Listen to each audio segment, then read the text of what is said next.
प्रदेश में एक साथ 25,000 कांस्टेबल्स को हेड कांस्टेबल बनाया गया है। 25,000 पुलिस वालों के परिवार के लिए ये दिवाली तोहफे से कम नहीं है। राज्य के अलग अलग हिस्सों में प्रमोशन पाने वाले सिपाही गदगद हैं और अभी हमारे साथ यूपी के डीजीपी ओपी सिंह साहब खुद मौजूद हैं। सर, आपका बहुत बहुत स्वागत है इंडिया न्यूज पर। पहले तो हम आपको बधाई देना चाहेंगे कि आपके कार्यकाल में इतने सिपाहियों का भला हुआ है, क्योंकि ये बड़ी विडंबना होती थी कि सिपाही भर्ती हुए और बहुत ज्यादा बन पाए तो हेड कांस्टेबल से रिटायर हो गए।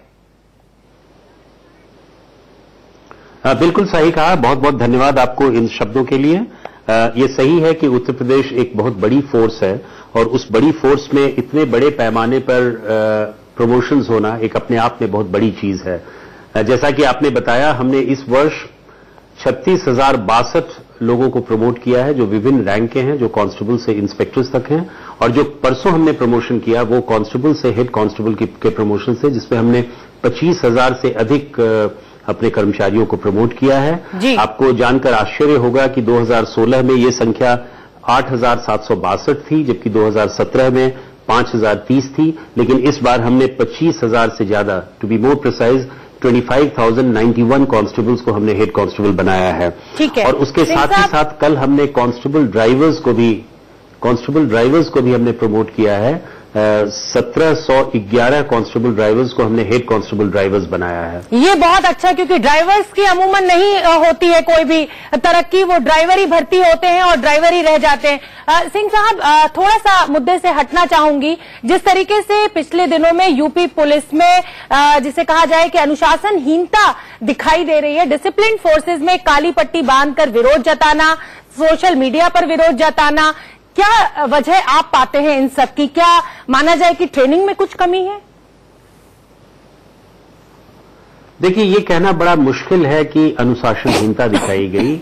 लोगों ने कुछ बर्खास्त सिपाहियों ने इसको बरगलाने की कोशिश की। उन बर्खास्त सिपाहियों को हमने अरेस्ट किया, उनके विरुद्ध मुकदमा दर्ज कराया, बट बाय एंड लार्ज हमने उत्तर प्रदेश के सभी हमारे जवान डेडिकेटेड, कमिटेड होकर काम कर रहे हैं।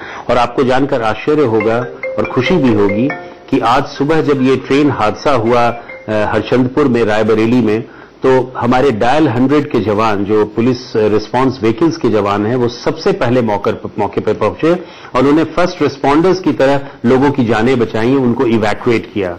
ये हमारा लेवल ऑफ डेडिकेशन है। और इस पूरे परिदृश्य में अगर हम कोई उंगली नहीं उठा रहे हैं, और ये हम बिल्कुल जानते हैं कि एक मछली पूरे तालाब को गंदा करती है, लेकिन क्या वजह पाते हैं? क्या आप फिल्मों को इसके लिए वजह मानते हैं कि जिस तरीके से सिंघम इमेज के साथ पुलिस वालों को पेश किया जाता है, तो जो नीचे का स्टाफ है वो उससे बहुत ज्यादा इंस्पायर होता है? क्योंकि आपका जो प्रशांत चौधरी जो कांस्टेबल था, वो भी अपने आगे लिखता था प्रशांत द जाट और द माचो मैन। तो कहीं ना कहीं आप क्या चीज को जिम्मेदार, वजह क्या पाते हैं? बिल्कुल सही कहा आपने, बिल्कुल सही कहा। पुलिस भी समाज का एक अंग है और समाज की जो कुरीतियां हैं, समाज की जो विकृतियां हैं, वो पुलिस पर भी आती हैं। लेकिन सबसे बड़ी चीज है कि हम एक अनुशासित बल हैं और हमारी ट्रेनिंग जितनी अच्छी होगी हम उतने ही अच्छे होंगे। और यही कारण है कि विगत कुछ वर्षों से ट्रेनिंग में कुछ कमी आई है और हम समझते हैं कि उसे हमें दुरुस्त करने की जरूरत है। और इस कमी को हमने बहुत जल्द पहचान लिया। जब से हमने डीजीपी का पद संभाला, मेरी सबसे पहली प्राथमिकता प्रशिक्षण है। और यही कारण है कि मैंने मार्च अप्रैल में सॉफ्ट स्किल्स ट्रेनिंग की शुरुआत की, जो लखनऊ में हुआ, और उसमें हमने 6,000 कांस्टेबल्स को और थाने के विभिन्न पदों के लोगों को हमने प्रशिक्षित किया। साथ ही साथ हमने इस बात का ध्यान दिया कि ट्रेनिंग जो है वो सर्वांगीण विकास के लिए जरूरी है, जो 360 डिग्री हमारा होता है, उसमें बहुत जरूरी है। सिंह साहब, हम आपके एफर्ट्स पे कोई उंगली नहीं उठाएंगे और आप बहुत अच्छे अधिकारी हैं, ये हम जानते हैं। लेकिन हम आपसे ये सवाल करना चाहते हैं कि इतने तमाम एफर्ट्स के बावजूद आपने रोमियो स्क्वाड बनाया, तमाम जिसे कहे कि अपराधियों को निशाने पर आपने लिया, एनकाउंटर्स हुए, लेकिन अपराध लगातार बढ़ता जा रहा है जिस तरीके से जो घटनाएं सामने आ रही हैं। नहीं, ये मैं मानने को तैयार नहीं हूं कि अपराध बढ़ता जा रहा है। हमारे पास अपराध के आंकड़े हैं, यदि आप मुझे बताएं, मुझे इजाजत दें तो मैं आपको आंकड़ों से भी बता सकता हूं। जी। 1 जनवरी 2018 से 30 सितंबर 2018 तक हमारे विभिन्न मदों में काफी कमी आई है। डकैती में 39% की कमी आई है, 39% की कमी आई है। लूट में हमारी 22% की कमी आई है। हत्या में हमारी 4.02 की कमी आई है। बलवा में भी हमारी 8% की कमी आई है और बलात्कार में हमारी 8.11% की कमी है। तो जितने भी हमारे मेजर हेड्स हैं, जो हमारे प्रमुख अपराध हैं, उन सबों में हमारी कमी आई है और इस कमी को हम अपनी उपलब्धि मानते हैं, लेकिन साथ ही साथ हम इस बात को भी स्वीकार करते हैं कि हमें अभी और सुधार करने की आवश्यकता है, चाहे वो प्रशिक्षण हो, अपराध या अपराधियों पर कंट्रोल करने की बात हो या हमारे व्यवहार की बात हो। इन सबों में हमें और आगे बढ़ना है, हमें और उसे अच्छा बनाना है। यही हमारी प्राथमिकता है, यही हमारा अभिप्राय है। सिंह साहब, एक चीज एक मन में सवाल और आता है कि जो सिपाही हैं, जो ट्रैफिक पुलिस है या जो भी लोअर स्टाफ है, आप देखते होंगे उनके वर्किंग आवर्स की बड़ी दिक्कत है सर। लंबे लंबे 12-12 घंटे, 18-18 घंटे की ड्यूटी हो जाती है। तो क्या उस फ्रंट पर आप कुछ कर रहे हैं? क्योंकि ड्यूटी आवर्स जब लंबे होते हैं तो फ्रस्ट्रेशन आता है।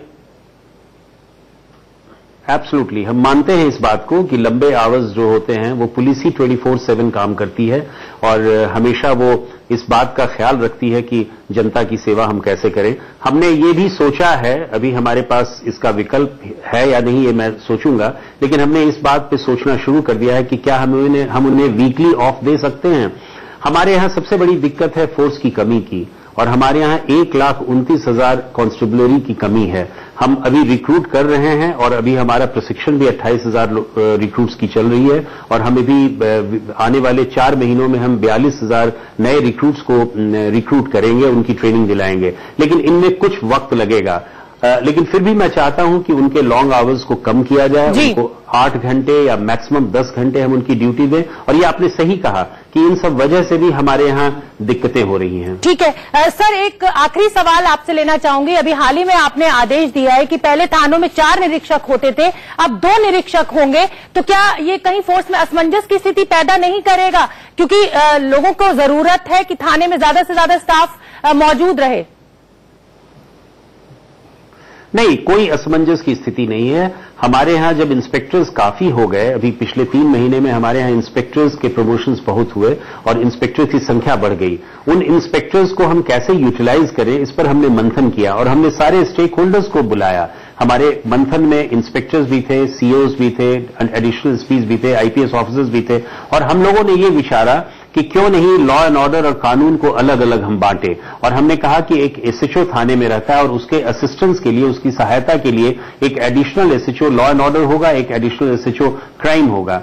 लेकिन संभवतः ये हमारे रिसोर्स की कमी के कारण ठीक से नहीं चल पा रहा है, तो हमने उसको संशोधित किया और हम हमेशा प्रयोग करते हैं, हम हमेशा एक्सपेरिमेंट करते हैं। ये एक इनोवेटिव आइडिया था जिसको मैंने लागू करने की कोशिश की। फिर भी मैंने उसको संशोधन इसलिए किया है कि हर एक थाने में कम से कम 2 इंस्पेक्टर्स होंगे। एक इंस्पेक्टर होगा जो एसएचओ कहा जाएगा और दूसरा एडिशनल एसएचओ होगा जो उसके असिस्टेंस में होगा। तो मैं समझता हूं इसमें कोई असमंजस की स्थिति नहीं है। ठीक है, चलिए सर, हम भी उम्मीद करेंगे कि आपके प्रयोग जो है वो कामयाब हो और उत्तर प्रदेश में स्थिति में लगातार सुधार हो। बहुत बहुत धन्यवाद इंडिया न्यूज से आपका बात करने के लिए।